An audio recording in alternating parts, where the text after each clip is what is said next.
அர்ஜுன் அவங்க மாமா 2 பேருமே கூப்பிட்டு பேசுறாங்க. எல்லா ஒர்க்கர்ஸ் கிட்டயும் பேசுறாங்க. "இங்க வாங்க" அப்படின்னு சொல்லிட்டு.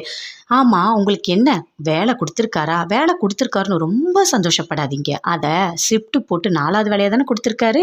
அதுவும் சம்பளம் கம்மியா" அப்படின்னு சொல்றாரு. அத கேட்டோனே ஒர்க்கர்ஸ்லாம் சொல்றாங்க, "அதையாவது செஞ்சார்ல, அதுவே பெரிய விஷயம் தான்" அப்படின்னு சொல்லிட்டு. "அதெல்லாம் பேசாதீங்க. உங்க 4 பேருக்கும் நான் ஒரு வேலை குடுக்குறேன். அத நீங்க கச்சிதமா செஞ்சுருங்க. உங்களுக்கு தேவையான வேலைய நான் தரேன். உங்களுக்கு அங்க வேலை போயிடுமேன்னு வருத்தப்படாதீங்க" அப்படின்னு சொல்றாரு அர்ஜுன். "அது எப்படி பண்ண முடியும்?" அப்படின்னு சொல்றாங்க. "பண்ணி தான் ஆகணும். நான் ஒரு பாக்ஸ் தரேன். அதுல துப்பாக்கி செய்யறதுக்கான எல்லா ஆயுதமும் அதுல இருக்கு. அத அவங்க மெட்டீரியல் பாக்ஸோட அப்படியே கலந்து வச்சிருங்க. அவன் நல்லா மாட்டுவான்" அப்படின்னு சொல்றாரு அர்ஜுன். "இத நீங்க கரெக்ட்டா செய்யணும்" அப்படின்னு சொல்றாரு. "இதெல்லாம் செய்ய சொல்லிட்டீங்களே, எங்களுக்கு ரொம்ப கஷ்டமா இருக்காதா?" அப்படின்னு சொல்லிட்டு ஒருக்கா சொல்றாங்க. "அதெல்லாம் இருக்காது. உங்களுக்கு மட்டும் இல்ல, இன்னும் இருக்க எல்லா தொழிலாளர்களும் நான் வேலை தரேன்" அப்படின்னு சொல்லிட்டு அர்ஜுன் அவங்க மாமா 2 பேரும் சேர்ந்து சொல்றாங்க. அவங்களும் அந்த பாக்ஸ கொண்டு போய் வைக்கிறதுக்கு சம்மதம் சொல்லிட்டாங்க. "சரி, நான் கொண்டு போய் தமிழோட அந்த கம்பெனில இந்த பாக்ஸ மிக்ஸ் பண்ணிடுறேன்" அப்படின்னு சொல்றாங்க. சரி, வேலைய கரெக்ட்டா முடிங்கன்னு சொல்றாரு. அதே மாதிரி அவங்களும் போயிட்டு எல்லாமே செஞ்சுட்ருக்காங்க. வீட்ல தமிழ், சரஸ்வதி 2 பேருமே பேசிட்டுருக்காங்க. "இப்ப எவ்வளோ பெரிய கஷ்டமா இருந்தது தெரியுமா எனக்கு? ஒர்க்கர்ஸ்க்கு வேலை குடுக்க முடியாம ஆயிடுமோன்னு. ஆனா நீ ஒரு நல்ல ஐடியா குடுத்த. 4 ஷிஃப்ட்டா போட்டு சேலரி கம்மினாலும் வேலை குடுத்த. எனக்கு ரொம்ப சந்தோஷமா இருக்கு" அப்படின்னு சொல்லிட்டு தமிழ் சொல்றாரு.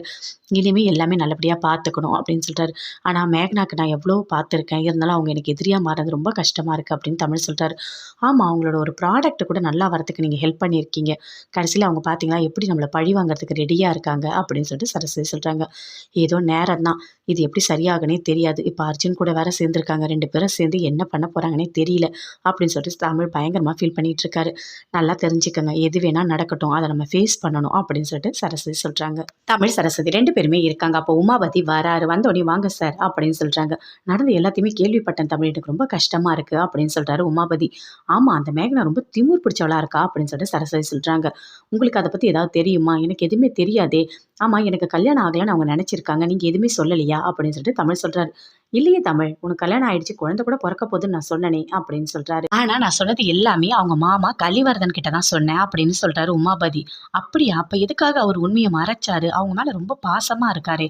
எதுக்காக இப்படி பண்ணியிருக்காரு? அப்போ அவங்க மாமா தான் ஏதோ கேம் விளையாடியிருக்காரு" அப்படின்னு சொல்லிட்டு சரஸ்வதி சொல்றாங்க.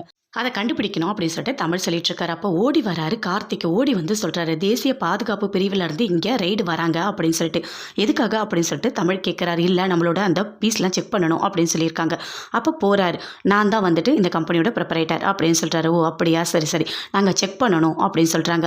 "எதுக்காக?" "இல்ல, எங்களுக்கு மெசேஜ் வந்திருக்கு. இங்க நெறைய ஆயுதம்லாம் ரெடி பண்ணி நீங்க குடுத்துட்ருக்கீங்க" அப்படின்னு சொல்லிட்டு. "இல்லையே, அந்த மாதிரிலாம் எதுவுமே நடக்கலையே" அப்படின்னு சொல்றாங்க. "இல்ல, இல்ல, எங்களுக்கு வந்திருக்கு. எங்களுக்கு வந்து நாங்க செக் பண்ணணும்" அப்படின்னு சொல்றாங்க. அதே மாதிரி எல்லா பாக்ஸையும் ஓப்பன் பண்ணி செக் பண்றாங்க. ஃபுல்லா செக் பண்ணி முடிச்சுட்டாங்க. முடிச்சுட்டு "எதுவுமே இல்ல இங்க" அப்படின்னு சொல்றாங்க. "சாரிங்க, எங்களுக்கு ஒரு இன்ஃபர்மேஷன் வந்தது. அதனால தான் நாங்க செக் பண்ணோம்." "என்ன சார் இப்படி பண்ணிட்டீங்க?" அப்படின்னு சொல்லிட்டு சரஸ்வதி கேட்கறாங்க. உங்களுக்கு யார் இது சொன்னாங்கன்னு ஏதாவது தெரியுமா?" அப்படின்னு சொல்லிட்டு சரஸ்வதி கேட்கறாங்க. "இல்ல, தெரியாது. எங்களுக்கு அன்னோன் நம்பர்ல இருந்து தான் வந்தது" அப்படின்னு சொல்றாங்க. "அப்படியா சார், அந்த கால ட்ராக் பண்ணுங்க. ட்ராக் பண்ணா கண்டிப்பா கண்டுபிடிச்சிடலாம் அது யாரு" அப்படின்னு சொல்லிட்டு சரஸ்வதி சொல்றாங்க. "சரிங்க, நான் பண்றேன்" அப்படின்னு சொல்லிட்டு ரைட் அங்கருந்து கிளம்பிட்டாங்க. மேகனா அர்ஜுன் கிட்ட கேட்கறாங்க, "எல்லாமே பண்ணிட்டீங்களா?" அப்படின்னு சொல்லிட்டு. "ஆமா, நெறைய துப்பாக்கி பண்ற அந்த இது எல்லாத்தையும் அவங்களோட அந்த பாக்ஸோட மிக்ஸ் பண்ணிட்டேன். அவன் கண்டிப்பா மாட்டுவான். ரெய்டு போயிருக்காங்க. இனிமே ஆயுசுக்கு உங்கள மறக்க மாட்டான். உங்கள பத்தி எல்லாமே நல்லா தெரியும்" அப்படின்னு சொல்லிட்டு அர்ஜுன் சொல்றாரு.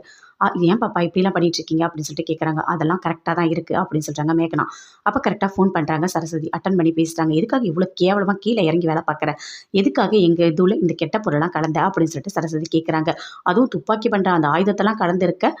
ரெய்டு வேற வந்திருக்காங்க. இவ்ளோ கேவலமா நடந்திருக்க" அப்படின்னு சொல்லிட்டு பயங்கர கோவமா திட்டுறாங்க சரஸ்வதி. "இதெல்லாம் நான் பண்ணல" அப்படின்னு சொல்றாங்க. "சரி, ஒண்ணே ஒண்ணு நீ தெரிஞ்சுக்கோ. நீ பண்ண அந்த பொருள் எல்லாமே எங்களுக்கு எதுக்கு? அத அப்படியே உங்க வீட்ல வச்சுட்டோம் அந்த பாக்ஸ் எல்லாம்" அப்படின்னு சொல்லிட்டாங்க சரஸ்வதி. "இனிமே ரெய்டு அங்க வருவாங்க. அப்ப பார்த்துக்கோ. நீ அடிச்ச அந்த கல்ல திருப்பி உனக்கே நாங்க அடிக்கிறோம்" அப்படின்னு சரஸ்வதி சொல்றாங்க. அப்படியே ஓடி வராங்க பதட்டத்தோட மேகனா. "இங்க பாருங்க, அந்த பாக்ஸ் இங்க வந்திருக்கான். இங்க தான் வச்சிருக்காங்களாம்" அப்படின்னு சொல்றாங்க. "ஐய்யயோ! என்ன வந்தது வீட்டுக்கு காலைல?" அப்படின்னு சொல்லிட்டு கேட்கறாங்க. "இல்ல பாப்பா, காய்கறி தான் வந்தது" அப்படின்னு சொல்றாங்க.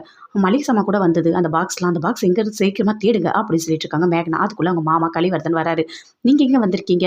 "நானா, இங்க வந்திருக்கேம்மா மீட்டிங்க்கு" அப்படின்னு சொல்றாரு. "அப்படியா? சரி, அங்க வந்திருக்காங்க கிளையண்ட். நீ போய் அட்டெண்ட் பண்ணி பேசு" அப்படின்னு சொல்லிட்டு மேகனா கிட்ட சொல்றாங்க. அவங்களும் போய் சொல்றாங்க. "உங்க மேல மேலே கேஸ் கொடுத்துருக்கேன் இதெல்லாம் சொல்கிறாங்க அதெல்லாம் உண்மையா அப்படின்னு சொல்லிட்டு கேட்குறாங்க கிளைண்ட்டு. ஆமாம் அதெல்லாம் உண்மை தான், இப்போ எதுவும் இல்லை அப்படின்னு சொல்லிட்டு மேகனா பேசிகிட்டு இருக்காங்க. அதுக்குள்ளே கலிவர்தன் கேட்குறாரு, இங்கே என்ன நடக்குது, என்ன தேடிட்டு இருக்க அப்படின்னு சொல்லிட்டு அர்ஜுன்கிட்ட. இல்லை சார், அங்கே வந்துட்டு துப்பாக்கி செய்கிற அந்த ஆயுதத்தை எல்லாத்தையுமே தமிழோட அந்த கம்பெனியில் வச்சோம். ஆனால் அந்த பாக்ஸ் அப்படியே கொண்டு வந்து இங்கே வச்சுட்டாங்க. என்னடா பண்ணிட்டு இருக்கீங்க, என்ன பண்ணிட்டு இருக்கீங்க, இப்போ இங்கே வந்து ரைடு வந்துட்டு இருக்காங்களா, அட பாவீங்களா, என்னடா பண்ணிட்டு இருக்கீங்க அப்படின்னு சொல்லிட்டு கலிவர்தன் கத்துறாரு.